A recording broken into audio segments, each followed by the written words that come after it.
ಮದುವೆಯಾಗುವುದಾಗಿ ನಂಬಿಸಿ ದೈಹಿಕ ಸಂಪರ್ಕ ಪಡೆದು ಈಗ ಮದುವೆ ಬೇಡ ಎನ್ನುತ್ತಿರುವ ಬಿಜೆಪಿ ಶಾಸಕನ ಮಗನ ವಿರುದ್ಧ ಮಹಿಳಾ ಆಯೋಗಕ್ಕೆ ದೂರು ಸಲ್ಲಿಕೆಯಾಗಿದೆ. ಬೀದರ್ ಜಿಲ್ಲೆಯ ಔದಾರ್ ಮೀಸಲ್ ಕ್ಷೇತ್ರದ ಶಾಸಕರಾದ ಪ್ರಭು ಚವ್ಹಾಣ್ ಮಗ ಪ್ರತೀಕ್ ಆರೋಪಿ. ಈ ಬಗೆಗೆ ಸಂತ್ರಸ್ತ ತರುಣಿಯೊಬ್ಬರು ದೂರು ನೀಡಿದ್ದಾರೆ. 2 ವಾರದ ಹಿಂದೆ ಈ ಸಂಬಂಧ ಪ್ರತೀಕ್ ಕುಟುಂಬ ಹಾಗೂ ಸಂತ್ರಸ್ತೆಯ ಕುಟುಂಬದವರು ಹೊಡೆದಾಡಿಕೊಂಡಿದ್ದರು. ಆ ವಿಡಿಯೋ ಜಾಲತಾಣದಲ್ಲಿ ವೈರಲ್ ಆಗಿತ್ತು. ಇವರು ಗಮ್ಸುಬಾಯಿ ತಾಂಡಾದ ನಿವಾಸಿಗಳಾಗಿದ್ದಾರೆ. ಪ್ರತೀಕ್ ಮತ್ತು ಸಂತ್ರಸ್ತೆಯ ನಡುವೆ 2 ವರ್ಷಗಳ ಹಿಂದೆಯೇ ನಿಶ್ಚಿತಾರ್ಥ ಆಗಿತ್ತು. ಆಮೇಲೆ ಶಾಸಕರ ಮನೆಯವರು ನಾನಾ ಕಾರಣ ನೀಡುತ್ತಾ ಮದುವೆಯನ್ನು ಮುಂದೂಡುತ್ತಾ ಬಂದಿದ್ದಾರೆ.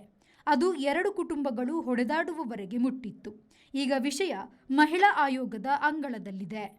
Bureau report, V4 news, Aurad. ಬಲೆ ಯಾವ ಲೇಟ್ ಆಗಿ ಹೋಯ್ ಈ ಫರ್ನಿಚರ್ ಹಿಂಗ ಮಸ್ತ್ ಇಷ್ಟ ನಿಲ್ಲಡಿ ಬತ್ತಂ ಪೋಯ್ ಬಾಬಾ ಮಸ್ತ್ ಖುಷಿ ಆಗ್ಬಿಡು ಬಾಬಾ ಕುಲ್ಲೇರ್ನ ಬಿಡ್ಸೋದಿಚ್ಚಿಗೆ ಅಂದ್ ಕೈದಲ್ಲಿ ಇಲ್ಲ ಮಾತಾಡಲು ವೀಕಿದೆ ಫರ್ನಿಚರ್ ಉಂಡು ಈರಿಂಗ್ ದಾಲ್ ತೆತ್ಕೋರ್ಬಿನೆಂಜಿ ಪೋಲೇರ್ ಬೇಬಿ ವೀಕೆ